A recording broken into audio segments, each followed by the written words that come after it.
झगड़ालू और अधिक शिक्षाप्रद कहानी। आज शांति का अपनी सास से झगड़ा हो गया। 2 दिन पहले वो अपने पति से किसी बात पर लड़ पड़ी थी। ससुराल हो या मायके, हर रिश्तेदार से, यहाँ तक कि उसके अड़ोस पड़ोस के लोगों के साथ भी शांति की कभी न कभी कहासुनी हो ही गई थी। हालत ये हो चले थे कि लोग शांति के साथ अब बात करने से भी कतराते थे। उसे देखते ही अपना रास्ता मोड़ लिया करते थे। शांति अपने आप को अकेला महसूस करने लगी थी। वह चाहती थी कि इस परिस्थिति को किसी तरह सुधारा जाए। उसे यह तो पता था कि लोगों का उससे दूर होने का कारण उसके झगड़े थे, लेकिन वह यह नहीं समझ पा रही थी कि यह झगड़े तो कैसे हो जाते हैं। उसने इस सवाल का जवाब ढूंढने के लिए अपने कुछ बुजुर्गों से पूछा, कई किताबें पढ़ डाली, इंटरनेट पर कई ब्लॉग्स चेक किए, लेकिन उसे कहीं पर भी संतुष्टकारक जवाब नहीं मिला। एक दिन शांति के दरवाजे पर एक फ़कीर भीख मांगने आया। शांति उसे देने के लिए आटा लेकर आई।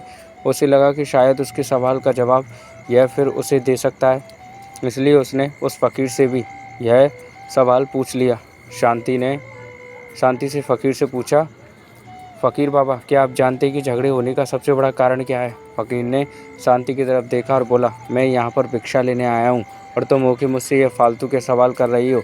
फ़कीर की बात सुनते ही शांति को बहुत गुस्सा आया। उसने कहा, घर घर जाकर भीख मांगने वाले तुम मेरी बातों को, मेरे सवालों को फालतू कहते हो? तुम्हारी हिम्मत कैसे हुई? शांति ने और भी कई भली बुरी बातें उस फ़कीर को सुनाई। शांति अभी गुस्से में बोल रही थी कि फ़कीर बीच में बोल पड़ा, झगड़ों के कई सारे कारण होते हैं, लेकिन ज़बान पर काबू ना होना यही झगड़ों का सबसे बड़ा कारण है। फ़कीर की बात सुनकर शांति गहरी सोच में पड़ गई। फ़कीर ने भिक्षा का आटा लिया और वहाँ से चला गया। तो दोस्तों, आपको क्या सीखने से मिला इस कहानी से कमेंट बताइएगा। अच्छी लगी तो लाइक कमेंट शेयर ज़रूर कीजिएगा और चैनल पर नहीं हैं तो सब्सक्राइब करना मत भूलना।